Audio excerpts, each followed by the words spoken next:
নমস্কাৰ, welcome to MB formation. আৰু আমি আছো আমাৰ প্ৰজেক্ট টুইন নেষ্টত। এতিয়া টুইন নেষ্টত আপোনালোকে দেখিবলৈ পাইছে আমি প্লাষ্টাৰৰ কাম কৰিবলৈ গৈ আছো। এতিয়া প্লাষ্টাৰৰ কাম কৰোঁতে কেইটামান বস্তু আপোনালোকে অত্যাধিক মনত ৰাখিব লাগে। কি মনত ৰাখিব লাগে মই কৈছো শুনক। যোনটো আপোনালোকে বালি ইউজ কৰিব, সেই বালিটো আমাৰ জোন 3 বা জোন 2ৰ বালি হ'ব লাগে। এতিয়া আমি ইয়াত ইউজ কৰিছো ধনচিৰি বালি, ধনচিৰি মোটা বালিটো দেখিবলৈ পাইছে। ইয়াত প্ৰতিটো দানা শকত শকত, কিহৰ কাৰণে? এইটো আমাৰ বাইণ্ডিংটো ভালকে হ'ব আৰু ক্ৰেকৰ পৰা প্ৰিভেণ্ট কৰে।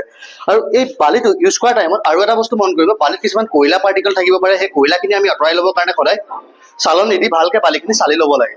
চালি লোৱাৰ পিছত এতিয়া নেক্সট আমাৰ যোনটো পইণ্ট হৈছে সেইটো হৈছে আমাৰ ভাগৰ এই জইণ্ট টেপ। মই যে কৈ আছো এই জইণ্ট টেপ, এই জইণ্ট টেপটোৱে কি কৰে, যেতিয়া আমাৰ ফিউচাৰত ক্ৰেক আহিব বিচাৰে ৱালখনত, সেই ক্ৰেকটো প্ৰিভেণ্ট কৰে। আৰু এই জইণ্ট টেপটো ক'ত ইউজ কৰিব মই কৈছো শুনক। কুলম আৰু ব্ৰিক এই জইণ্টখনতে আমি সদায় এই টেপটো ইউজ কৰিম। আৰু এই টেপটো কি প্ৰকাৰে প্লেচ কৰা হয়, এই হিচাপত কৰ্ণাৰত আমি প্লেচ কৰি ললো। প্লেচ কৰাৰ পিছত ইয়াত আমি ফুটি গজাল বুলি কয়, ফুটি গজালটো ইউজ কৰি পেলাই ভালদৰে লোৱাৰ পিছত ইয়াত আমি প্লাষ্টাৰ কৰিম। তেতিয়া কি হ'ব, এইটো যিহেতু এটা RCC মেম্বাৰ, ই আৰ্থকুইকৰ টাইমত মুভিং কৰিব পাৰে। আৰু এইখন যিহেতু এখন ৱাল, চ' এই ৱালখন যেতিয়া RCC কুলমটো যেতিয়া লোডটো ট্ৰান্সফাৰ কৰে, তেতিয়া এই জইণ্টত ক্ৰেক আহিব পাৰে। আৰু এই ক্ৰেকটো প্ৰিভেণ্ট কৰিবৰ কাৰণে আমি A ক্লাছ কনষ্ট্ৰাকশ্যনত ইউজ কৰোঁ এই জইণ্ট টেপটো। এইখন অকল প্লাষ্টাৰৰ কাৰণে 180 GSM এটা জইণ্ট টেপ হয়। আৰু লগতে ষ্ট্ৰেন্থ বঢ়াবৰ কাৰণে আমি ইয়াত আৰু এটা বস্তু ইউজ কৰিছো, সেইটো হৈছে পলিমাৰ পাৰ্টিকলছ, ফাইবাৰ ষ্টিক বুলি কয়। এইটো কেনেকে ইউজ কৰিব, পাৰ 1 kg চিমেণ্টত 1 গ্ৰাম পলিমাৰ পাৰ্টিকল।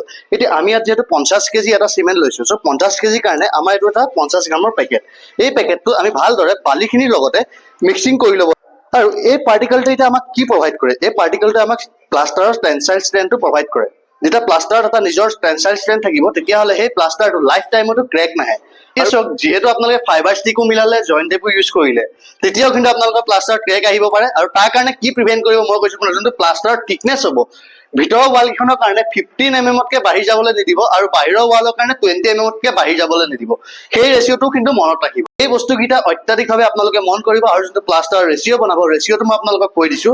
1 বেগ চিমেণ্টত 10 টিঙতকে বালি বাঢ়ি যাবলৈ নিদিব, 10 টিং বালি দিয়ক। আৰু এনেকুৱা এটা পেকেট মিলাবলৈ একদম নাপাহৰিব। তাৰপিছত আপোনালোকৰ প্লাষ্টাৰ লাইফ টাইমতো একো নহয়। Thank U.